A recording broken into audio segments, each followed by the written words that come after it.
Hello everyone, thank you for joining me today. The first thing on the recording today is, I'm throwing some teacups here, and I'll take you through the process of throwing, trimming, and then fluting. So here I am at the tail end of throwing a cup. For some reason, that day when I was throwing was just not a good throwing day for me. I don't know what it was.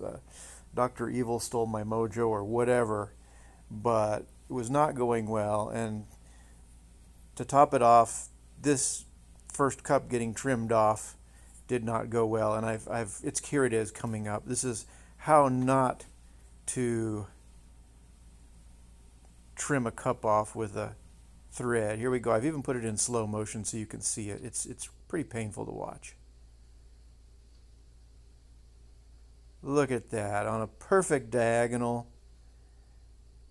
Ugh. Normally I would edit that stuff out, but I thought this was just this was too good to miss.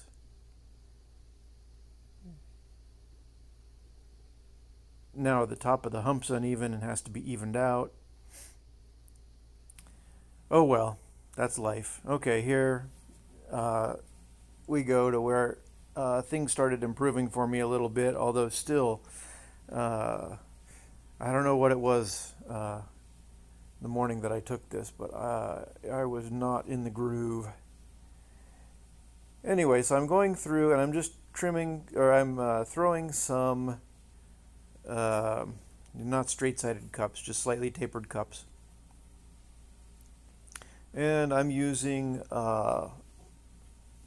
Kishidake style, sort of light, sandy clay for this. And I plan to glaze them with an ash glaze that should run and fill on the fluting pretty nicely. And these are just small teacups. They'll shrink, they shrink quite a bit. So I'm making them bigger than they need to be, obviously. But here I'm tightening up the very base of the cup, and then I'm just coming up to even the wall out before I compress the rim. There I'm going through and giving the bottom of the cup one last little press to compress it. Then when the measurement's right, I go in with the skin and compress the rim and just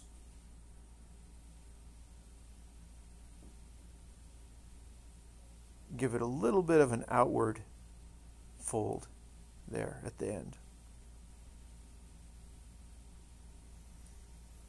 The key here is not to, if you want to do that, don't concentrate on trying to turn that rim out. Fold the skin over the top of it and grasp it in your fingers so that the process of compressing actually turns it outward slightly. If you are actually thinking about turning it outward, it'll be over exaggerated and it'll be too much. But you just want a little bit.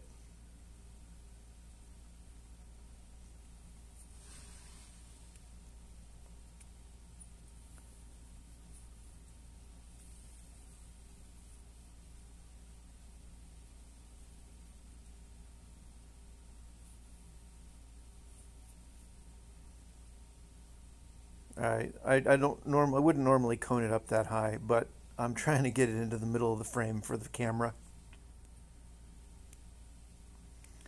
So I opened it up. Let's see if I remember to.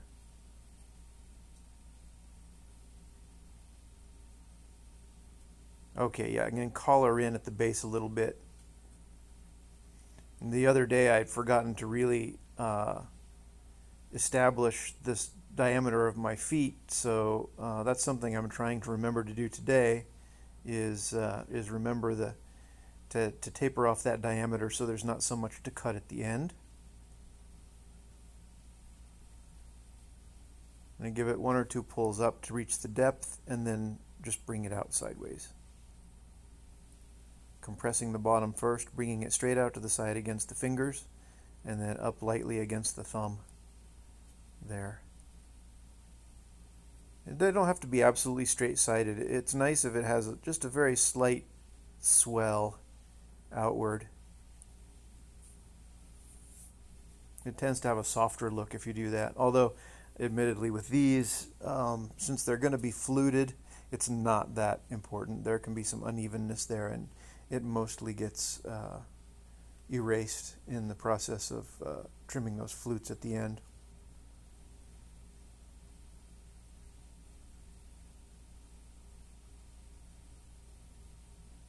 And right here, what I'm doing is I'm just sort of removing the excess slip that's on the exterior of the cup with the skin there at the end.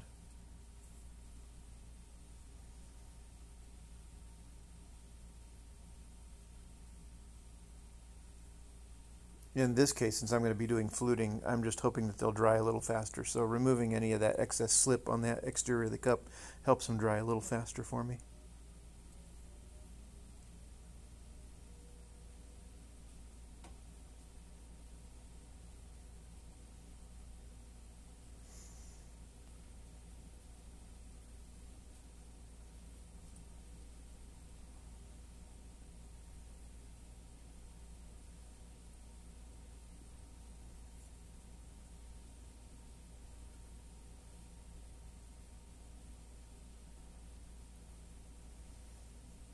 So where I collar in there, you can see that's about how far my finger went down at the initial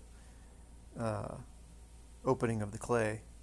So that if I do that at the beginning, it allows me to not have to pull the clay up so much at the end. And it leaves me with thicker walls, which I'm throwing quite a bit thicker than I normally would, so that I have room for the flutes to be cut without going through the wall of the cup. So these actually feel kind of heavy compared to what I normally throw. But once the flutes are cut, they're actually pretty light.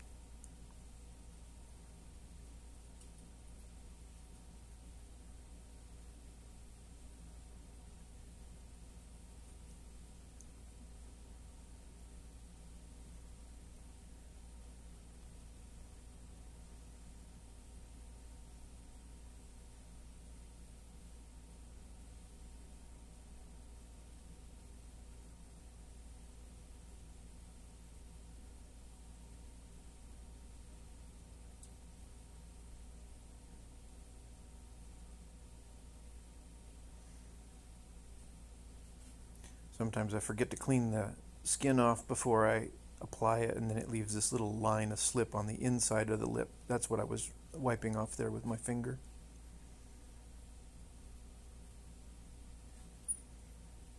All right, how many more of these do we have? I think there's just one more. Probably seen enough cups thrown by now on YouTube videos. Don't need to see any more, I suppose.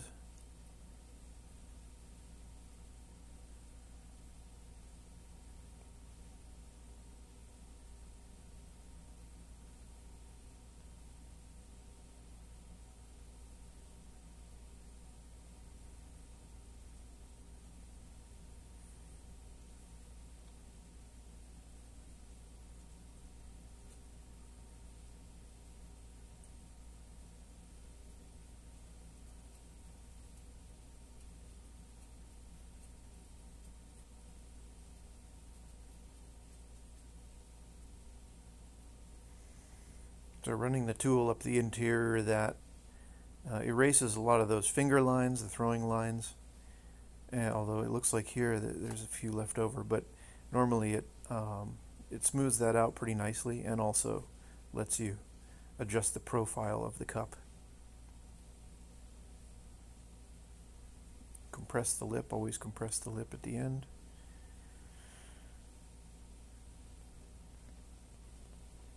Compress it with the skin, although oftentimes in the videos you'll see me compressing with the tool and then I don't use the skin.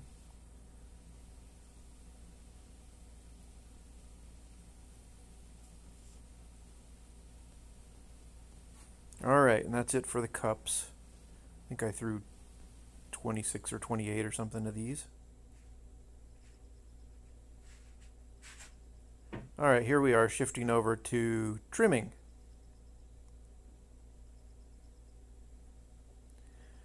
And today I'm going to be using a fired chuck with a wet bed sheet stretched over the top of it. This is sort of what I normally use, and it tends to work pretty well. You know, wet those little blobs of clay, press it down, center it, wet the cloth, and then you're good to go.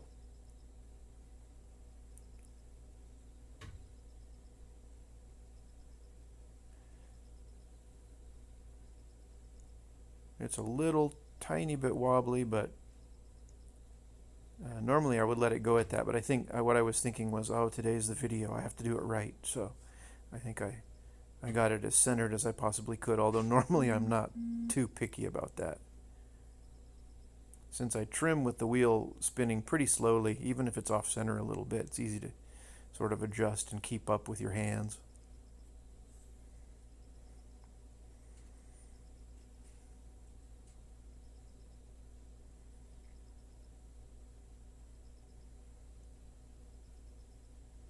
I'm not sure how thin that bottom is, so I'm using one of those little discs to press with. Oh boy, I didn't tap it down on the chuck hard enough, and it's starting to wobble on me here.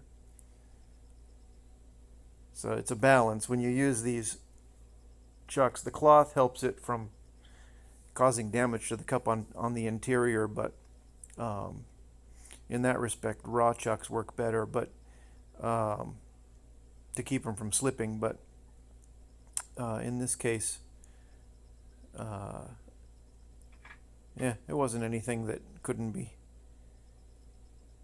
adjusted for on the fly.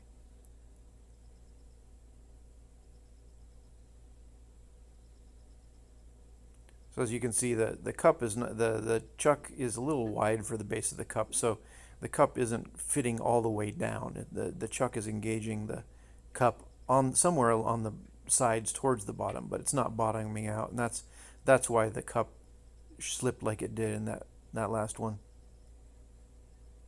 And just go once around the side. This is super quick and simple trimming. Just once around the side to give you the diameter of the foot, and then once around the interior to create the foot, and then you're done. And you can go as thick or thin as you want on the foot. I'm leaving a few millimeters thickness on the foot there for the surface that actually contacts the table. Some people prefer to trim them so it's actually like a point. It's a very, very thin bit of the foot that's actually becomes the contact with whatever you're setting it on, and that's fine too. I do that sometimes, either on purpose or by accident, and it's all good.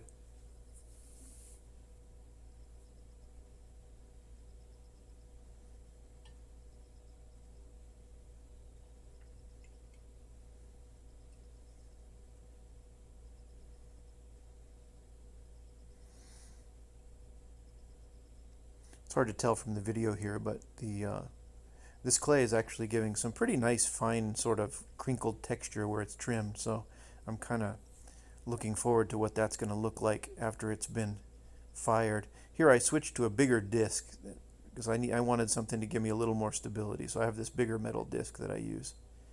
As long as it's smaller than the diameter of the foot you need, you can use as big a disc as you want. And it spreads that force out so that you have less chance of going through the bottom with your finger if the clay is soft.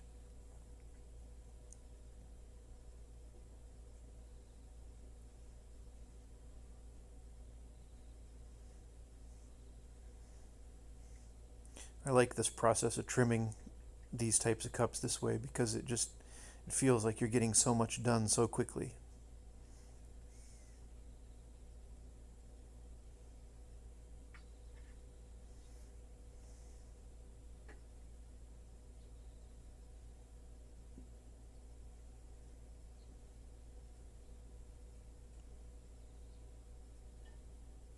Oops. So much for that. All right. So here we go with the fluting part. And let's see, I'm started out with this angle. You'll actually see the flutes as they come around. I'm using a different fluting tool than I did the other day with the narrow deep flutes. These are wide shallow flutes, and I'll show you the tool at the end of the video. It's a handmade. This one's a handmade fluting tool, and it gives more of the. This is more of a, what would you call it? A ancient Greek fluting look to it.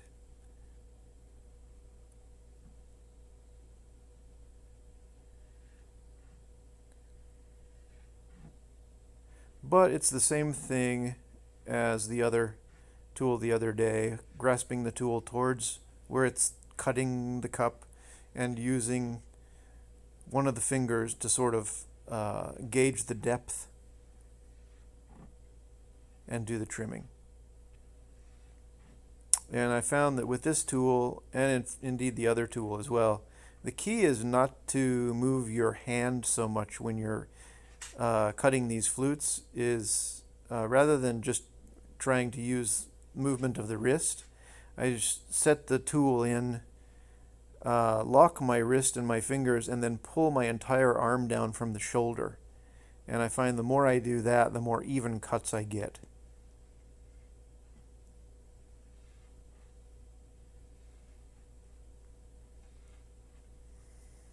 Using the mass of your whole arm tends to provide more stability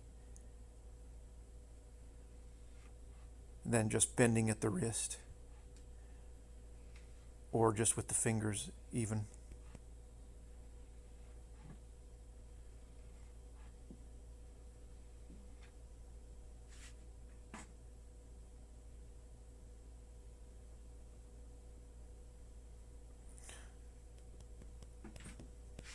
Anyway, sorry about the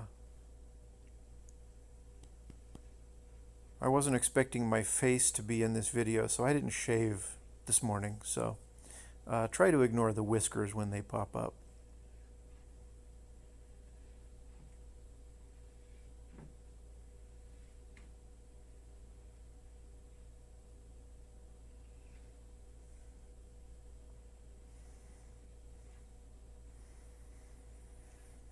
I just realized, looking at this from this angle, it looks like that tool might be super short, but it's actually a long-handled tool. You just can't see it through my hand. I'll show you the whole tool at the end of the video, which is coming up in about 2 more minutes. But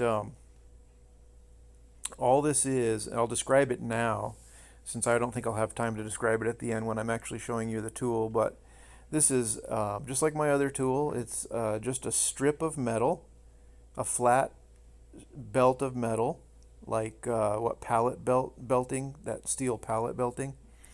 And it's a section, it's about 25 centimeters long. What's that, like 8 inches? And it's bent, it was bent at a right angle. And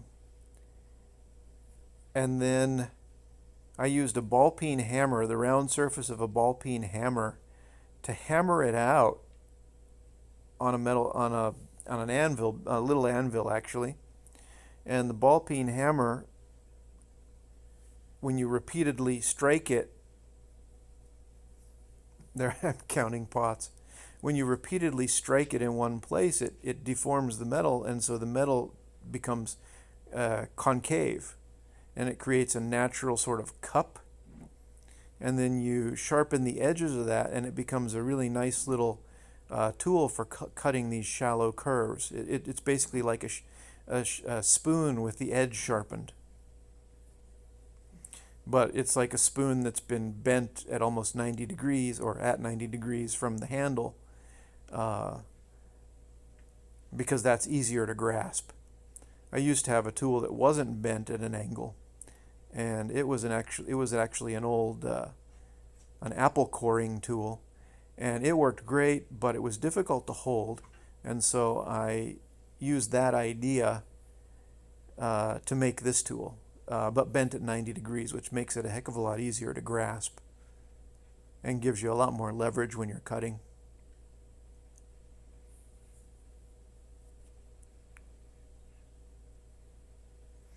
And all you need is a strip of metal, a little torch so you can heat it up and bend it, and uh, you could probably sharpen it with a file, although if you have a belt sander or something like that, that's much quicker. A belt sander, a grinder might be a regular grinder blade might be a little too aggressive, and it might be difficult to get a nice controlled cut on an edge like that, but belt sander works great. Oh, and this is the end, and I'm showing you. I did do, it looks like I didn't mention that before, I did do a little bit of, what am I doing here? Okay, there it is. I did do a little bit of profiling, so it's not absolutely straight. I cut it into sort of a leaf shape, bent it at 90 degrees, and then hammered it out, and that gave it that natural curve, and then sharpened those edges from the outside. And it makes a wonderful little fluting tool. All right, that's enough. Thanks everyone for watching today. Bye-bye.